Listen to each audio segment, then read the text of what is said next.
Assalamualaikum warahmatullahi wabarakatuh. Selamat pagi teman-teman. Kembali lagi dengan saya Indri Safira NPM 306195629. Jadi pada kesempatan ini saya akan menjelaskan materi tentang siklus karbon.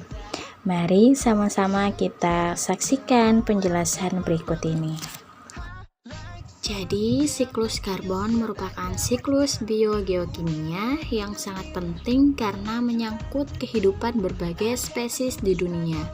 Karbon ini peranannya sangat vital dalam menjaga suhu bumi. Selain itu, menjadi unsur yang sangat penting dalam kebutuhan energi makhluk hidup.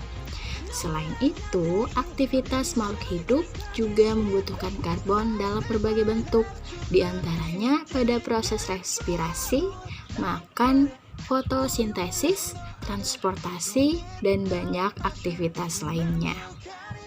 Proses perpindahan karbon dalam berbagai proses tersebut disebut dengan siklus karbon. Di dalam siklus karbon terdapat 4 reservoir karbon utama, yaitu atmosfer, biosfer, termasuk freshwater system, dan material non-hayati organik atau karbon tanah. Lautan atau karbon anorganik terlarut, biota laut hayati dan non-hayati, dan juga sedimen atau bahan bakar fosil. Di dalam ekosistem terdapat 2 peristiwa yang tidak terhenti, yaitu aliran energi dan aliran materi.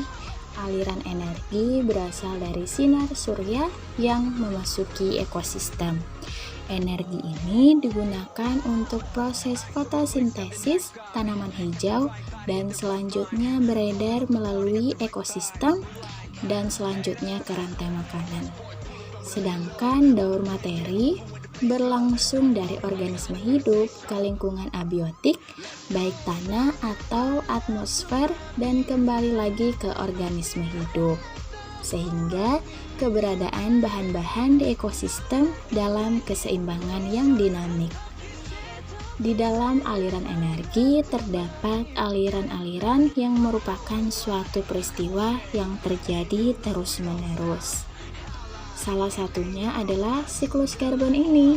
Siklus ini memperlihatkan bahwa karbon bisa terdapat sebagai gas CO2 yang konsentrasinya sangat kecil tetapi sangat menentukan karbon secara global. Sebagian dari karbon terlarut dalam air permukaan dan sumber air sebagai HCO3- atau sebagai CO2. Sejumlah besar karbon terdapat dalam mineral-mineral, terutama dalam bentuk kalsium dan magnesium karbonat seperti CaCO3.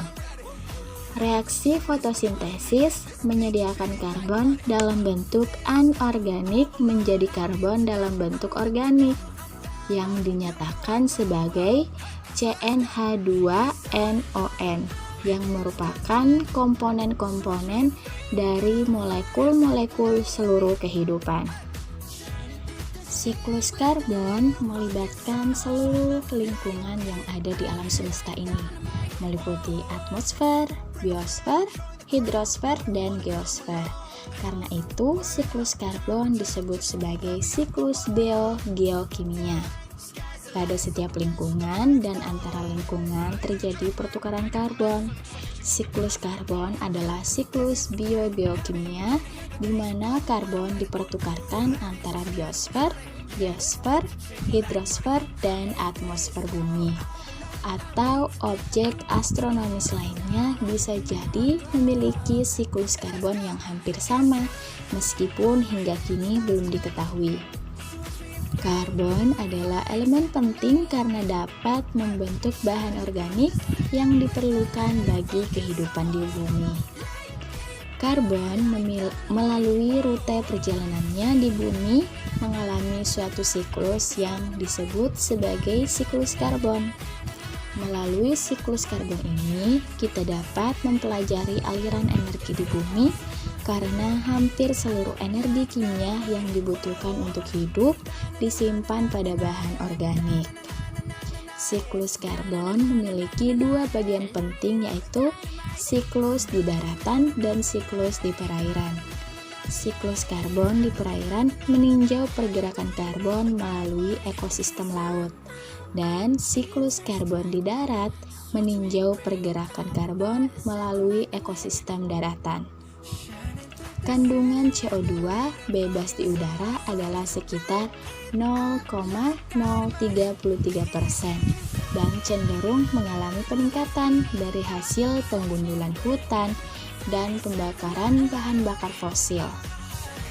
Proses di alam sudah tertata rapi.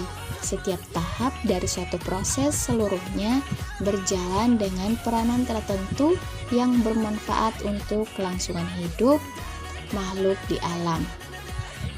Tetapi manusia seringkali menciptakan suatu proses baru dengan alasan untuk kesejahteraannya, yang malah menyebabkan terjadinya ketidakseimbangan proses alam hingga menimbulkan bencana alam.